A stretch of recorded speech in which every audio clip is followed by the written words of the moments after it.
Ndabasuhuje kandi bahaye ikaze mwebwe mwese mukomeje gukurikira Solo TV. Ni ikiganiro ikinyejana Sport Updates cyo kuri uyu wa gatatu tariki 27 Nzeri mwaka wa 2023. Ni ikiganiro rero n'ubundi kibagezaho amakuru agiye atandukanye abari kuvugwa mu isi y'imikino. Munyemerere n'ubundi amakuru yacu tuyahere mu gice cya mbere cyacu Today in History of Sports ku munsi nk'uyu tariki 27 Nzeri mwaka wa 1994. Icyo gihe ikipe ya Juventus Dortmund yakinnye n'ikipe ya CSKA Sofia yo muri Bulgaria, maze ikipe ya Juventus basha kwitsinda ibitego 5-1. Ariko kandi ibitego 5 bya Juventus Dortmund byose byatsinzwe n'umusore w'umutaliyani n'uwo bita Fabrizio Lavaneri. Ni ibitego yatsinze ku munota wa 9, mu munota wa 35, mu munota wa 39, mu munota wa 81 ndetse no ku munota wa 83. Ariko kandi igitego kimwe rukumbi cya CSKA Sofia cyo cyatsinzwe n'uwitwa Petar Mihitariski ku munota wa 90. Umukino ubanza rero wari wahuje aya makipe wari warangiye ari ibitego 3 bya CSKA Sofia kuri 2 by'ikipe ya Juventus Dortmund. Gusa nyuma ikipe ya CSKA Sofia iza gufatirwa ibihano kuko yari yakinishije umukinnyi bita Petar Mihitariski bitemewe, maze iterwa amagaye ibitego 3-0. Biza kurangira rero ikipe ya Juventus Dortmund ikomeje ifite igiteranyo cy'ibitego 8-1 cy'ikipe ya CSKA Sofia hari mu irushanwa rya UEFA Cup, ubu ngubu ryitwa UEFA Europa League. Icyo gihe rero uyu mukino wabukiniwe kuri Stadio delle Alpi i Turin hariya mu gihugu cy'Ubutaliyani, witabiriwe n'abagera ku bihumbi 35. Guo rero uyu munsi ahagana mu mwaka wa 1994. Tuvangaho dutwerekeza ku makuru y'imikino ari kugenda avugwa mu bice bitandukanye by'isi. Amakuru yacu tuyahere ku ikipe y'igihugu y'abari n'abategarugori Amavubi mu mupira w'amaguru iherereye ari mu gihugu cya Ghana. Yari yagiye gukina umukino wo kwishyura n'ikipe ya Ghana mu gushaka itike y'igikombe cya Afrika kizaba mu mwaka utaha kizakinirwa muri Maroc. Ikipe rero y'igihugu y'u Rwanda n'ubundi y'abari n'abategarugori mu mupira w'amaguru mu Rwanda hariya kuri Kigali Pele Stadium yaretsinzwe ibitego bigera kuri 7-0 ku munsi w'ejo ku wa kabiri. Rero ikaba yarakinnye n'ikipe ya Ghana n'ubundi umukino wo kwishyura. N'umukino wabereye i Accra hariya mu murwa mukuru wa Ghana kuri stade ya OHN Jan Sports Stadium, maze ikipe rero ya Ghana iza gutsinda ibitego 5 byose ku busa bw'ikipe y'igihugu y'Amavubi. Ni ibitego byatsinzwe na Alice Kusi no umunyagano atsinze ibitego 3 muri uyu mukino ku munota 22, umunota 26 n'umunota 37. Hanyuma Badu Evelyn aza gutsinda igitego cya 4 ku munota 42. Hanyuma igice cya mbere kirangira ari ibitego 4 byose ku busa.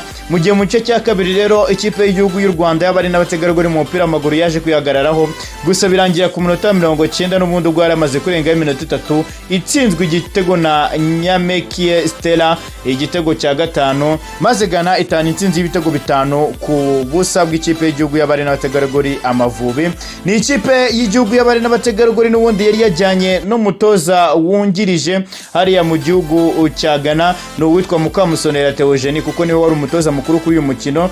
Impamvu nuko wari umutoza mukuru nyina w'umuntu Marie Grace yirukanywe kuri uyu mwanya nyuma y'umukino ubanza wahuje n'ubundi ikipe y'igihugu y'u Rwanda n'ikipe ya Ghana, kubera ko yari yatangaje amagambo ahamanye n'amahame y'umupira w'amaguru, ahamanye n'amahame ya siporo muri rusange, nk'uko ishyirahamwe ry'umupira w'amaguru hano mu Rwanda Ferwafa ryabitangaje. U Rwanda rero rusezererwa rutyo ku giteranyo cy'ibitego 12 bya Ghana ku busa bw'u Rwanda. Ikipe ya Ghana rero ikaba igomba guhita ikurikizaho ikipe y'igihugu ya Namibia kugira ngo ibone itike yo kujya mu gikombe cya Afrika kizaba mu mwaka utaha kizakinirwa muri Maroc. Ariko kandi nubwo u Rwanda bitagenze neza, ibihugu by'abaturanyi harimo nka Tanzania, Kenya ndetse n'u Burundi bo byagenze neza kuko babonye itike y'igikombe cya Afrika. Ikipe ya Tanzania yaje gukuramo Cote d'Ivoire, u Burundi bukuramo Ethiopia kuri penalty, hanyuma ikipe y'igihugu ya Kenya ibasha gukuramo ikipe y'igihugu ya Cameroon. Ibwo rero abaturanyi bose bazajya mu gikombe cya Afrika cy'abari n'abategarugori, mu gihe u Rwanda ruzasigara ndetse rusigaye ruriye umuba. Hanyuma tuvangaho twerekeze mu ikipe ya Kiyovu Sport. Mu ikipe ya Kiyovu Sport ku munsi w'ejo habaga inama ya komite nyobozi n'ubundi ya Kiyovu Sport ariko ya association. Kiyovu Sport rero yashyize hanze inyandiko mvugo y'iyi nama uko yari imeze. Ni inyandiko mvugo igira iti: inyandiko mvugo y'inama ya komite nyobozi ya Kiyovu Sport Association yo ku 26 z'ukwezi kwa 9 2023. Iragira iti: kuri uyu wa kabiri tariki 26 Nzeri 2023 inama ya komite nyobozi ya Kiyovu Sport Association yateraniye i Kigali yiga ku ngingo zikurikira: imikoranire hagati ya Kiyovu Sport Association na Kiyovu Sport Company Limited. Hanyuma kandi indi ngingo yari ikibazo cy'amikoro muri ikipe. Abagize komite nyobozi rero bamaze gusuzuma izo ngingo bafashe imyanzuro ikurikira. Bagize bati mu ngingo ya mbere hashingiwe ko Kiyovu Sport Company Limited yagiye ikora amakosa anyuranye kandi mu bihe bitandukanye akagira ingaruka ku ikipe. Ayo makosa arimo gusesa amasezerano y'abakinnyi mu buryo bunyuranyije n'amategeko, ikipe ikabiherwa ibihano na FIFA bingana na miliyoni 80,900 zikishyuzwa Kiyovu Sport Association. Irindi kosa ririmo ni kuba company itakibasha gucunga ubuzima bwa buri munsi bwa ekipe n'abakozi bayo nk'uko biteganyijwe mu masezerano y'imikoranire association yagiranye na company. Hanyuma kandi dushingiye ku mikoro make yagaragajwe na company kwitagishoboye gutunga ikipe, ubu abakinnyi n'abakozi bakaba bamaze kugirirwa ibirarane by'imishahara. Gwashingiwe rero ku ngingo ya 5 y'amasezerano y'imikoranire hagati ya company na association. Abagize komite nyobozi banzuye ko imicungire n'ibikorwa bya sport byose bya Kiyovu Sport bivanwa muri Kiyovu Sport Company Limited bikaba bisubijwe by'agateganyo muri Kiyovu Sport Association mu gihe agitegerejwe ko inteko rusange iterana bifatira umwanzuro nta kuka. Ati rero abagize komite nyobozi ya Kiyovu Sport Association barashishikariza abanyamuryango n'abakunzi ba Kiyovu Sport bose gushyira hamwe no gushyigikira ikipe yabo kuko imicungire y'ikipe iri mu maboko y'abanyamuryango ba Kiyovu Sport. Abagize komite nyobozi ba Kiyovu Sport Association bitabiriye inama harimo Ndorimana Jean François Regis President, Mbonyumuvunyi Abdul Karim ni Vice President wa mbere, Muhire Jean Claude Vice President wa kabiri, Karangwa Janine Secrétaire Général, Makuta Robert Trésorier, Mugabe Fidèle Commission Juridique, Hakizimana Ali Commission Technique et Communication na Minani Hemedi ushinzwe Marketing na Mobilisation. Bimenyeshejwe kandi abagize inama y'ubutegetsi ya Kiyovu Sport Association nawe se Administration Board, abanyamuryango n'abakunzi ba Kiyovu Sport bose, umuyobozi wa Ferwafa, ubuyobozi bwa Kiyovu Sport Company Limited. Muri make icyo bivuze ni iki? Nuko icyitwa Kiyovu Company Limited yariyobowe na Juvenal yabaye isubitswe mu gihe kandi itatanze umusaruro nk'uko babisobanuriye n'ubundi muri iyi nyandiko mvugo tumaze kubasomera haruguru. Muri Kiyovu Sport rero birumvikana yuko rukomeje gukinga babiri.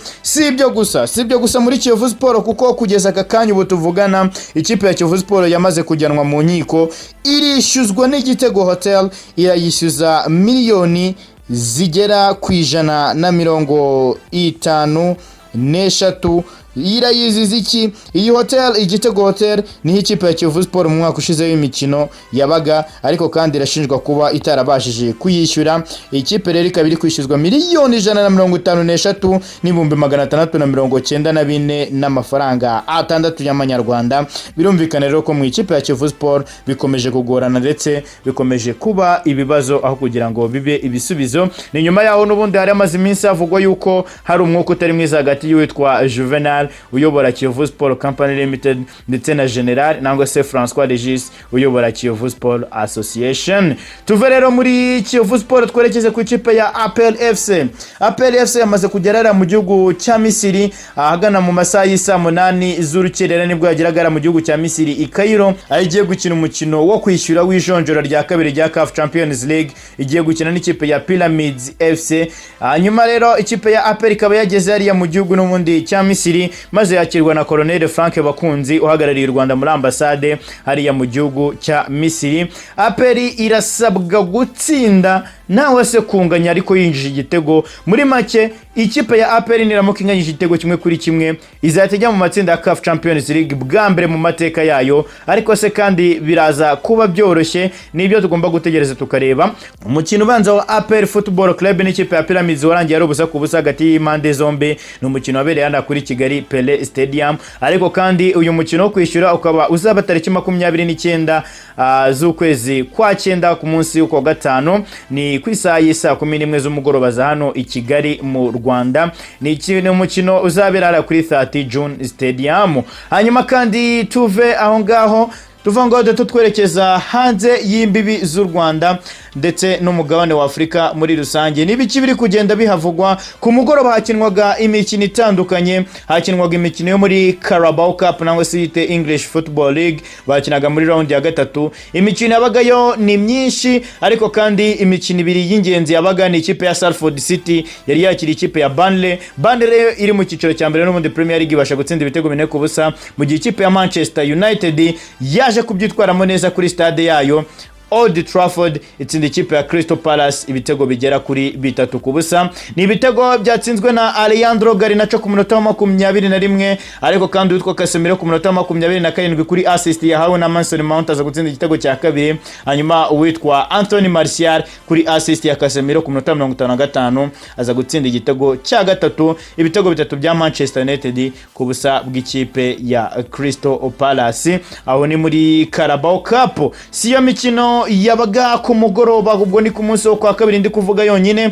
kuko muri La Liga Santander bakinaga ikipe ya FC Sevilla yanyagiye ikipe ya Almeria ibitego 5 byose kuri kimwe. Hanyuma ikipe ya FC Barcelona iza kunganya n'ikipe ya Mallorca ibitego 2-2. Mallorca yari iri mu rugo yabanje kwinjiza igitego ku munota wa 8 n'igitego cyatsinzwe na Muriqi. Hanyuma Rafinha aza kukishyura ku munota wa 41.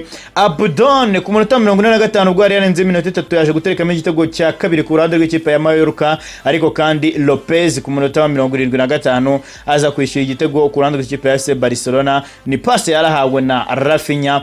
Ibitego 2-2 hagati y'ikipe ya FC Barcelona ndetse n'ikipe ya Mallorca.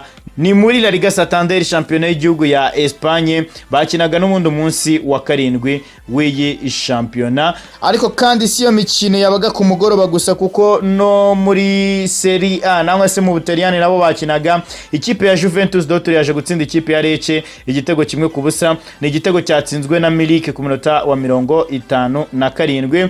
No mu gihugu cy'Ubudage nabo bakinaga igikombe cy'igihugu DFB Cup muri round ya mbere. Ikipe ya Prezen Münster yaje gutsindwa n'ikipe ya Bayern Munchen ibitego 4-0. Ni ibitego rero bya Bayern byatsinzwe na Choupo-Moting ku munota wa 9, Leyma ku munota wa 40, Krejcik ku munota wa 45 ubwo bari yaninze iminota 5, ndetse na Matthias Tel ku munota wa 86. Iyo niyo mikino yabaga ku mugoroba wo ku munsi wo kuwa kabiri. Hanyuma kuri uyu munsi wo ku gatatu hatekerejwe imikino igiye itandukanye. Ikipe ya Atletico Bilbao iraza gukina na Getafe, Real Madrid na Las Palmas, Villarreal na Girona, Cadiz na Rayo Vallecano, mu gihe ikipe ya Valencia iraza kwakira ikipe ya Real Sociedad. Aho ni muri La Liga Santander. Hanyuma muri Serie A mu Butaliyani nabo baraza kuba bakina. Cagliari iraza kuba yakira AC Milan, Empoli yakina Salernitana, Verona yakira Atalanta, Inter yakira Sassuolo, Lazio yakira Torino, mu gihe ikipe ya Napoli iraza kuba yakira ikipe ya Udinese. Hanyuma kandi n'ubundi muri gikombe cy'igihugu mu gihugu cy'Ubudage baraza kuba bakina DFB Cup muri round ya mbere. Wehen Wiesbaden iraza kuba yakira ikipe ya RB Leipzig. Hanyuma kandi no muri English Football League nangwa se yitwa Carabao Cup muri round ya gatatu baraza kuba bakina Aston Villa n'ikipe ya Everton, Blackburn Rovers na Cardiff City, Bournemouth n'ikipe ya Stoke City, Brentford ikina n'ikipe ya Arsenal, Chelsea ikina na Brighton, Fulham ikina na Norwich City, Lincoln City ikina na West Ham United, mu gihe ikipe ya Liverpool iraza kwakira Leicester City, Newcastle United ku isaha y'isa 3 iraza kuba yakira ikipe ya Manchester City.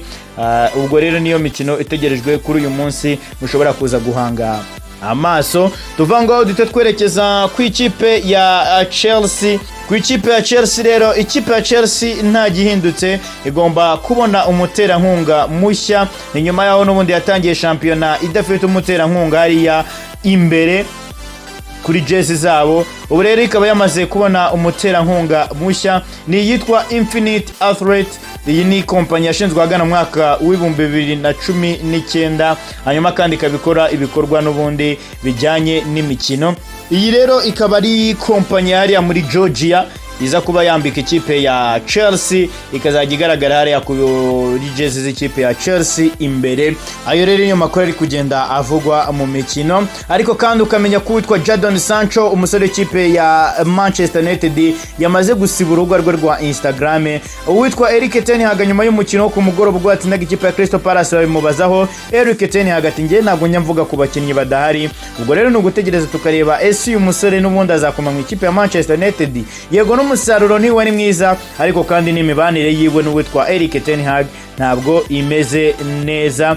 Hanyuma mu gice cya duseke n'umwanya wo guseka ikipe ya Chelsea. Ikipe ya Chelsea rero kuva muri buriya ngo Chelsea kuva muri season ya 2022-2023 kugeza aka kanya imaze kwinjiza ibitego 43, mu gihe witwa Erling Braut Haaland amaze kwinjiza ibitego 44. Muri make Erling Braut Haaland nk'umukinnyi ku giti cye arusha ikipe ya Chelsea ibitego kuva muri season ishize kugeza aka kanya higeze. Ariko kandi bati ikipe ya Chelsea ngiyo iyo ni intare yabaga muri logo y'ikipe ya Chelsea ngo yaba yamaze kuvamo ukirambiwe gutsindwa kw'iyi kipe. Iyo rero ni ikipe ya Chelsea. Ndabashimiye cyane mwebwe mwese twabanye, ngiye mumvaga ndi Masakombe. Reka mabwire ni dukomeze kubana hano kuri Solo TV, amakuru yazajya bari menshi cyane mu mikino. Nge ndi Masakombe, muhorane Imana impagarike n'ubugingo.